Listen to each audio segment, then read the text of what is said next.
खबर राजस्थान विधानसभा से है, जहां आज से 16वीं विधानसभा का सत्र शुरू हुआ है। सत्र के पहले दिन राज्यपाल कलराज मिश्र ने अभिभाषण पढ़कर सुनाया।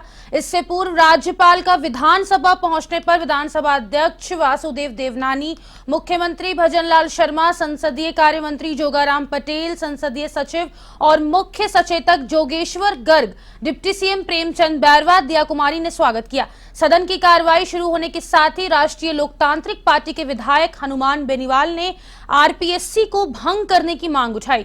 उन्होंने कहा कि जिस तरह से आरपीएससी में भ्रष्टाचार हो रहा है, यहां सदस्यों की गलत नियुक्ति की गई तो इसमें तुरंत भंग कर देना चाहिए। इस पर विधानसभा अध्यक्ष वासुदेव देवनानी ने उन्हें भरोसा दिलाया कि राज्यपाल के अभिभाषण के बाद इस पर चर्चा कर ली जाएगी। इसके बाद राज्यपाल ने सरकार की उपलब्धियां गिनाई। आज सदन में 3 विधायक, जिनमें नवनिर्वाचित विधायक रुपेंद्र सिंह कुन्नर, कुंवर जगत सिंह और महेंद्र मालवीय को शपथ दिलवाई गई। ज्यादा जानकारी के लिए हमारे संवाददाता दुर्गेश एन भटनागर सीधा हमसे लाइव जुड़ गए हैं। दुर्गेश, देखिए, क्योंकि राज्यपाल का अभिभाषण खत्म हो चुका है, आरएलपी विधायक हनुमान बेनीवाल आरपीएससी को भंग करने की इस बीच आवाज उठाते हुए नजर आए। जैसा कि पहले भी खबरों में हमने कहा था कि आरएलपी विधायक हनुमान बेनीवाल अभिभाषण के चलते, अभिभाषण में दौरान वो आवाज अपनी उठा सकते हैं। ये बात सच हुई है।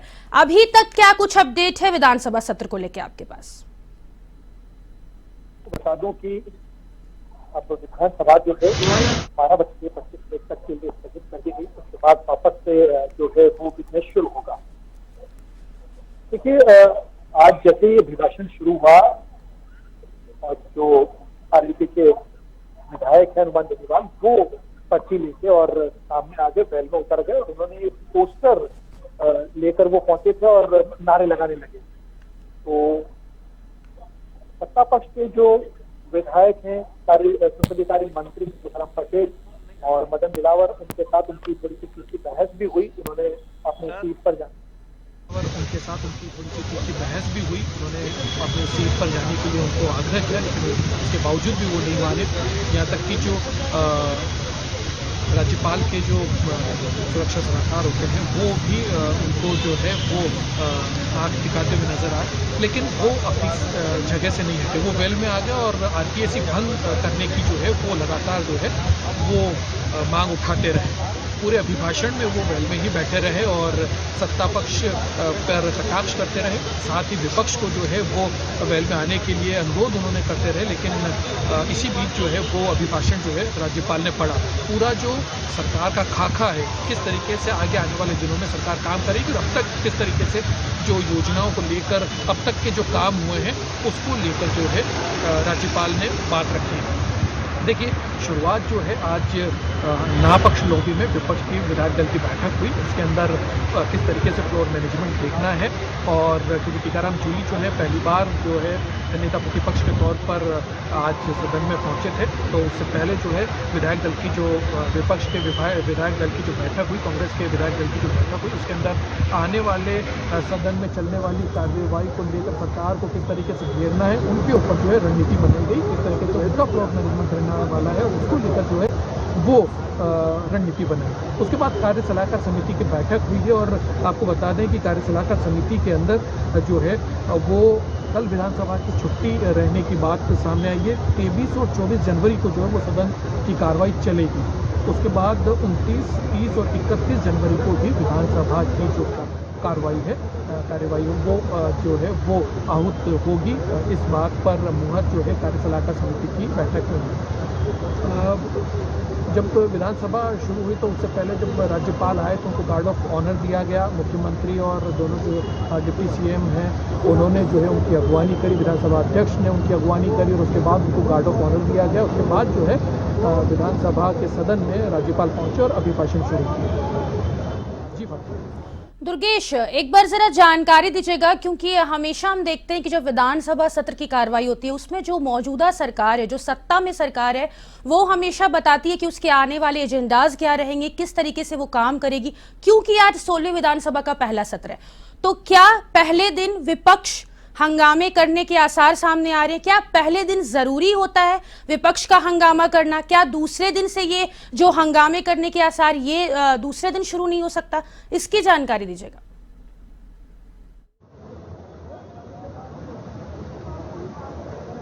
देखिए, हंगामा करना कोई सदन की कार्रवाई का हिस्सा नहीं है। जैसा कि आप कहना चाह रही हैं कि सदन में जो है कार्रवाई जो है वो बहुत तरीके से चलनी चाहिए, सुचारू रूप से चलनी चाहिए। और पहली बार इस तरीके से हुआ है जैसे संसद में होता है कि जब भी सदन चलता है, जब भी सदन आहूत होता है, उससे पहले सर्वदलीय बैठक बुलाई जाती है। ये एक परिपाटी जो है नई जो है यहाँ पर भी शुरू की है। वासुदेव देवनानी जो कि विधानसभा अध्यक्ष, उन्होंने कल जो है सर्वदलीय बैठक बुलाई थी और उन्होंने कहा था कि हम चाहते हैं कि सदन ज़्यादा से ज़्यादा चले, ज़्यादा से ज़्यादा जो है दिनों तक जो है सदन की कार्रवाई हो, जो जनता के मुद्दे हैं वो सदन में आए और उसके ऊपर जो है हेल्दी जो है वो डिबेट हो। इसको लेकर उन्होंने बात कही थी और आश्वासन हर पार्टी की तरफ से उनको दिया गया था कि सदन जो है उस तरीके से चलेगा। देखिए, पहले दिन कोई हंगामा हो ऐसी कोई बात नहीं है, लेकिन जनरली जिस तरीके की स्थितियां हैं उसको लेकर अभिभाषण जो होता है तो सरकार का जो है वो खाका पेश किया जाता है। तो ऐसे में जो है अपनी बात रखने के लिए विपक्ष की तरफ से आवाज़ उठाई जाती है। ऐसी परंपराएं को कहा जाना कि इस तरह की परंपरा ऐसा नहीं है, लेकिन इस तरीके की बातें सामने जनरली आती है। रही बात कि पहले दिन से हो, दूसरे दिन से हो, तीसरे दिन से हो, देखिए विपक्ष का जो मेन जो काम है वो यही है कि वो सरकार की कमियों को जो है वो सदन के पटल पर रखे, सरकार की कमियां जो है वो बताएं, क्या कमियां रह गई है वो उनको बताएं। तो वो एक चीज़ एक पूरा जो है सदन की कार्रवाई का हिस्सा है। लेकिन केवल हंगामा करना जो है वो ऐसा नहीं होता है कि पहले दिन हंगामा करेंगे या दूसरे दिन करेंगे, ऐसा कुछ नहीं है। लेकिन देखिए, अगर उनकी अगर बात सुनी जाती है, सत्ता पक्ष के साथ साथ विपक्ष को भी अपनी बात रखने का मौका मिलता है, तो इस तरीके की स्थितियाँ नहीं बनती है। लेकिन जनरली इस तरीके की स्थितियाँ होती है। लेकिन ऐसा कुछ भी नहीं है कि पहले दिन जो है वो हंगामा किया जाएगा या इस तरीके की बात है। देखिए, हनुमान बेनीवाल जो है वो आरपीएससी भंग करने को लेकर अपनी बात कह रहे हैं। वो कह रहे हैं कि जिस तरीके से लगातार आरपीएससी के ऊपर पिछली सरकार में क्वेश्चन मार्क रहा था, उनके ऊपर प्रश्नवाचक चिन्ह हुआ था, उनकी जो परीक्षा है वो अक्सर जो है वो कोर्ट के दायरे में चली जाती हैं। अगर परीक्षा होती है तो पेपर लीक होते हैं और प्रॉपर तरीके से जो है वो सूचना नहीं आती। लेकिन कल जो कैबिनेट की बैठक हुई है उसके बाद जो है वो राज्यवर्धन सिंह राठौड़ ने जब प्रेस को ब्रीफ किया तो उन्होंने साफ तौर पर कहा है कि एक कैलेंडर जो है वो बनाया जाएगा आरपीएससी का। आरपीएससी को जो है वो और स्ट्रेंथन दिया जाएगा, अधीनस्थ बोर्ड की तरह ही उसको भी जो है वो अच्छी तरीके से सुचारू रूप से वो अपना काम कर सके, इस तरीके की स्थिति बनाई जाएगी और एक कैलेंडर जो है आरपीएससी का तय हो जाएगा, ताकि इस तरीके की स्थितियां नहीं हो कि बार बार एग्ज़ाम को आगे खिसकाना पड़े या जो एग्ज़ाम देने वाले अभ्यर्थी हैं उनको जो है आंदोलन का सहारा लेना पड़े, ऐसी स्थिति ना हो। जैसे यूपीएससी की तर्ज पे ही आरपीएससी को भी उसी तरीके से जो है वो चलाने की कवायद जो है वो हो। बाकी राज्यपाल का अभिभाषण हमने सुना, उन्होंने बताया कि सरकार के क्या कुछ एजेंडाज रहने वाले हैं, पिछली सरकार की जो कमियां रहीं उसको भी उन्होंने गिनाया है। अभिभाषण सुनने के बाद क्या लगता है आपको, किस तरीके की सरकार अभी जो मौजूदा बीजेपी की सरकार है, क्या उनके एजेंडाज सामने निकल कर आ रहे हैं जनता के हित के लिए?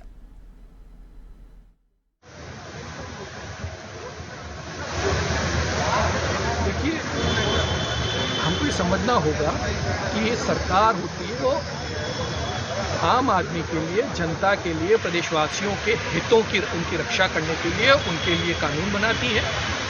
क्या कुछ आगे सरकार करने वाली है वो जो है वो इस अभिभाषण में जो है वो रखा।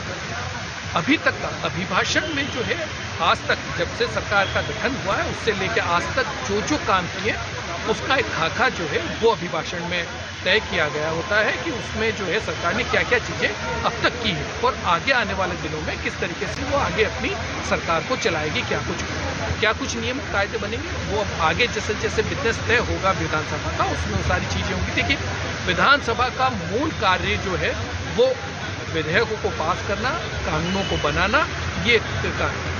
सरकार उसमें किस तरीके से प्रतिभागी हो सकती है वो एक बात जो है वो अभिभाषण में कही जाए।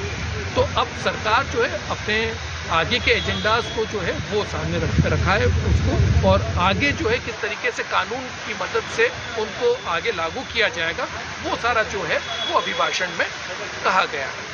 हनुमान बेनीवाल ने अभिभाषण के दौरान आरपीएससी को भंग करने की बात उठाई, जिसमें वासुदेव देवनानी ने कहा कि अभिभाषण खत्म होने के बाद हम इस पर चर्चा करेंगे। तो क्या समझ में आ रहा है आपको, क्या लग रहा है, क्या आरपीएससी भंग कर दी जाएगी बीजेपी सरकार की तरफ से? क्या कुछ इस पे सामने निकल कर आ सकता है इस सत्र में?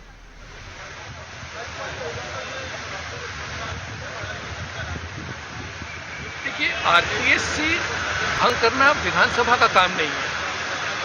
आरपीएससी सरकार जो है वो भंग करेगी। और जो हनुमान बेनीवाल ने जो आरोप लगाए, क्योंकि जिस तरीके से आरपीएससी के सदस्यों के और आरपीएससी के ऊपर भ्रष्टाचार के आरोप लगते आ रहे हैं, युवाओं के साथ जो छल हो रहा है, परीक्षाओं के नाम पर जो पेपर लीक हुए हैं पिछली सरकार में, तो अब जो है उसको भंग कर देना चाहिए और नए सिरे से सारी कवायद करनी चाहिए। देखिए, ये पॉसिबल भी है, क्योंकि जब अब तक जो आरपीएससी के जो सदस्य हैं, जो आरपीएससी जो है वो कांग्रेस गवर्नमेंट में जो फॉर्म हुई थी वही आरपीएससी। तो देखिए, अब आगे आने वाले समय में इन सारी चीज़ों को जो है वो बदलाव जो है उसमें होगा, क्योंकि सरकार आई है। आगे के जो सरकार के एजेंडाज हैं उसके अंदर ये सारी चीज़ें, लेकिन धीरे धीरे सब चीज़ें होंगी। आरपीएससी में भी नए सदस्य आएंगे, आरपीएससी के भी जो नए अध्यक्ष होंगे उनको मनोनीत किया जाएगा और उसके बाद जो है आरपीएससी सरकार का जो एजेंडा है उसके तहत अपना काम करेंगी।